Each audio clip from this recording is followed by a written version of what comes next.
मस्जिद को हमारे मस्जिद को सामने जो बात हमारे पुलिस को बोलना हो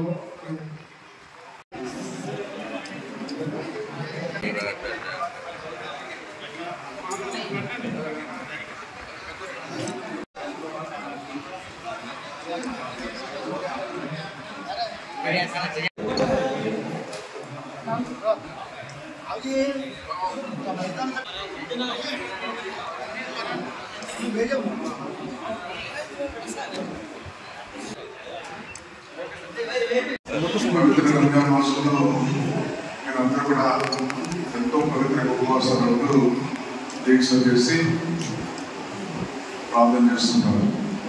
ఆ సందర్భంలో అల్లాహ్ దయ వల్ల మీరందరూ కూడా ఎక్కడి జీవితానికి ఏదైతే కోరికలు కోరుకుంటారో మీరు అనుకున్నాయనే జరగాలని నేను కూడా అల్లాహ్ని కోరుకుంటానని కూడా సందర్భంగా తెలియజేస్తున్నాను. ఈ రోజున గతంలో కూడా చాలా సందర్భాల్లో మమ్మల్ని ఆహ్వానించారు ఇక్కడికి. అది ఈరోజు ఇక్కడ చూస్తే కొంచెం బాధ వేస్తుంది. మనకు ఆ మధ్య చూసినప్పుడు చాలా మంది రహమాన్ కానీ బాబు కానీ సలీం కానీ వీళ్ళందరూ కూడా చాలా యాక్టివ్గా ఉండేవారు. ఆ కరోనా టైంలో కొంచెం చనిపోవడం చాలా బాధ వేస్తుంది. సరే ఇవ్వలేము, వాళ్ళు కూడా ఏదైనా పనున్నా మా దగ్గరికి వచ్చి పని కోసం చెప్పి వస్తుంది. అలాగే ఇక్కడ పెద్దలు ఎవరు కనపడలేదు. ఇక్కడ నేనేమన్నానంటే రహమాన్ కానీ బాబు కానీ సలీం కానీ ఖలీల్ కానీ వాళ్ళు ఎలాగే యాక్టివ్ పాటు తీసుకుని పనిచేస్తున్నారు. ఏదైనా పని కోసం వచ్చినప్పుడు నేను కూడా పనిచేసి పెట్టాను. అలాగే నేను కూడా యాక్టివ్ ఉండి ఏ పని ఉన్నా సరే నా దగ్గరకు వచ్చి చెప్పండి, తప్పనిసరిగా చేస్తానని సందర్భంగా తెలిపిస్తాను.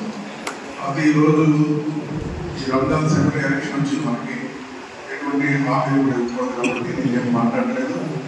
కానీ అల్లాహ్ వల్ల భవిష్యత్తులో మీ కుటుంబాలందరికీ మంచి జరగాలని, ఆ మంచి చేసే దాంట్లో అల్లాహ్ వల్ల ఈ కుటుంబాలు కూడా అల్లాహ్ అన్ని విధాల శిక్షాలను ధరించి అల్లాగే వల్ల మీరు సాయం చేసే శిక్షాలను కూడా నాకు ఇవ్వాలని అల్లాహ్ని కోరుకున్నాను. ఈ సందర్భంగా తెలియజేసుకుంటూ మరొకసారి ఈరోజు విస్తారానికి ఆహ్వానించి మమ్మల్ని గౌరవించినందుకు మరొకసారి మీ అందరూ పేరు పేరును అభినందిస్తూ సెలవు తీసుకుంటున్నాను. Thank you.